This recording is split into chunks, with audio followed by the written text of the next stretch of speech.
Hi there, Sanmunani Mulweni. Welcome to Fix channel. For you here, please subscribe before the end of the video. For telling, thank you for love and support. I appreciate you.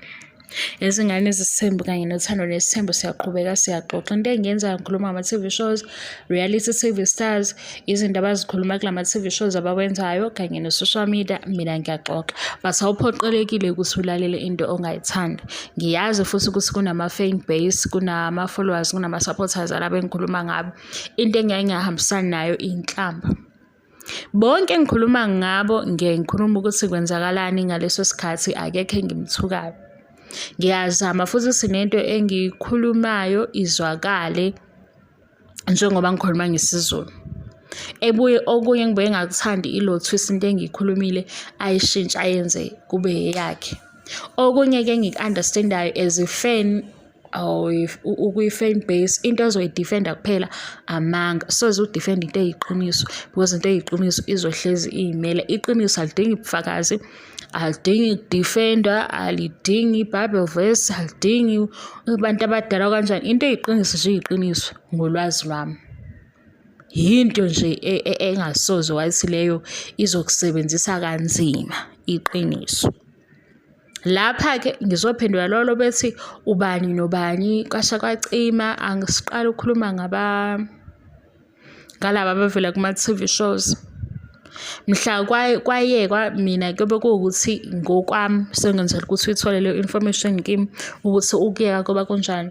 Uma ubaba uMseleku njengoba ekuthanda nesithembu ayithathela isinqumo sokuthi uzozivezela amakhosikazi akhe nempilo yakhe, abe ne-statement sokuthi uyaphuma ku-TV, ucela ukuthi kuhlonishwe ukuthi ku-TV usethathe break, waphuma namakhosikazi akhe, ileso sinqumo engiyosihlonipha. Uma ubaba uMseleku ngimbuka 30 minutes ku-Showmax or ku-Showmax ngibuka ama-episode awu-3, ngibuka noma yiphi enye season ngesami isikhathi ngizokhuluma ngalokho, akungaku-offend. And esayidini lakho une-choice yokuthi uyayibuka ividiyo noma uyayidlula, kulula kanjalo. Ngenze le video ngoba nginochuku-ke kulezi insuku. Guys, kukhona odidekile wathi ngithe uSbindi ushadile. Angaze ngikhulume ngomshado kaSbindi, angakawuboni, akakawumemezeli. Kodwa-ke enye into, njengoba kune-chaos nje nama-fans adidekile, into engiyikhumbulayo makudlala usizini 1 weZingane Zesthembu, khona othe uSbindi uzophambana. Mayethi uSbindi uzophambana, ubekhulumela ukuthi uSbindi usuke wathatha lento okuthiwa ayikho wayenza yaba khona.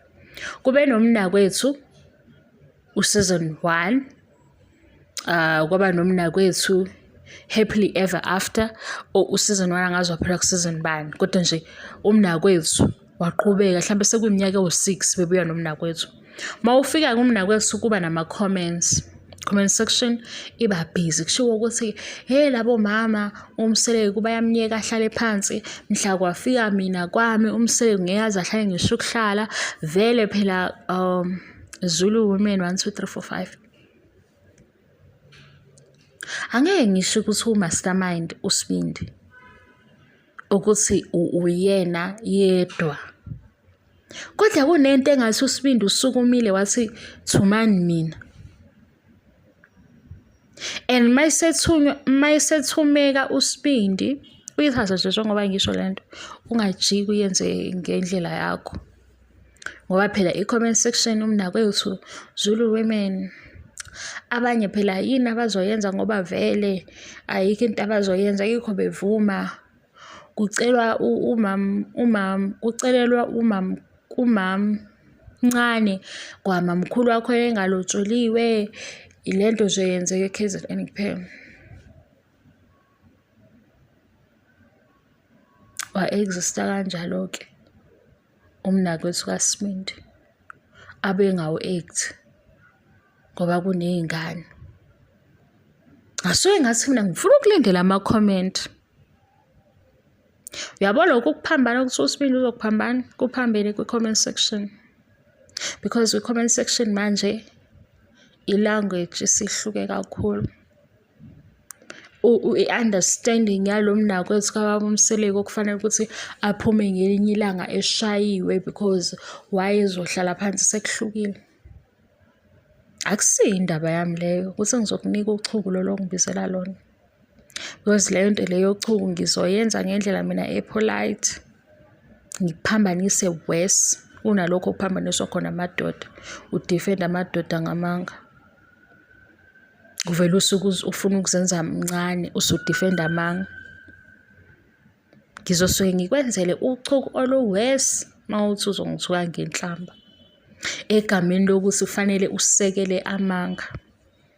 Yabo le manipulation efike nobhuti, ngiyakwazi mina ukugijima eduze kwabo, ngeke ngibafice-ke shame, hhayi ngeke ngibafice. Okwabo mhlampe ilokhu kuhambisana namademoni abona umfundisi lo, ngithi umfundisi noma ungayini umfundisi lo, uthi uJesu uthi, yabo bhuti indlela abenza ngayo mase bezodlala ngomqondo wakho, mase bezokubekela nje into ecacile beyiphendukezele nawe ugcina ukuthi yiyo lezo kwenza ukuthi uzongithuka la, ungithukela into ongayazi. Uyiviwa wena njengami, uyifeni la ubeyifeni khona. Kodwa mangikhuluma nge-reality TV star, mina ngihlalele ngambuka ku-TV, angimqambanga, angiyiphuphanga futhi into engifuna ukuyisho ngayo ngiyibukile, ngase ngiba nendlela engiyibuka ngayo. Mawuzoza ngokuzongidelela, ngizokuyisa la ufuna ukuya khona.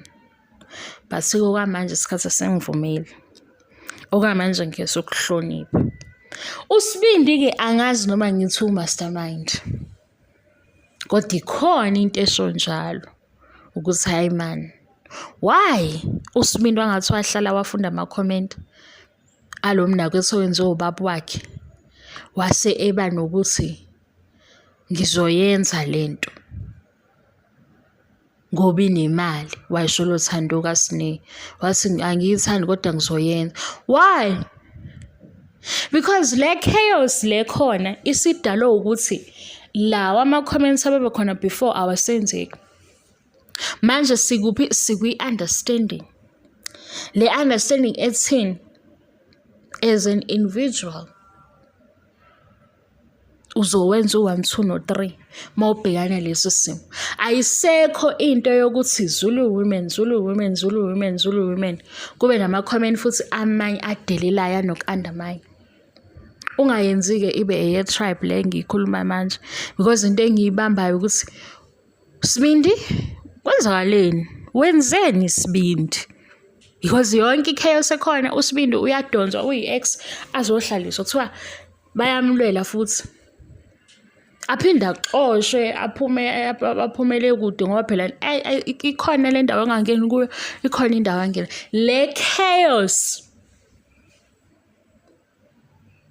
idalwe ukuthi uSbindi uthatha umnakwethu okuthiwa awukho wawenza wabakhona. Ngingasho ukuthi u-right noma u-wrong kuleyo ndawo.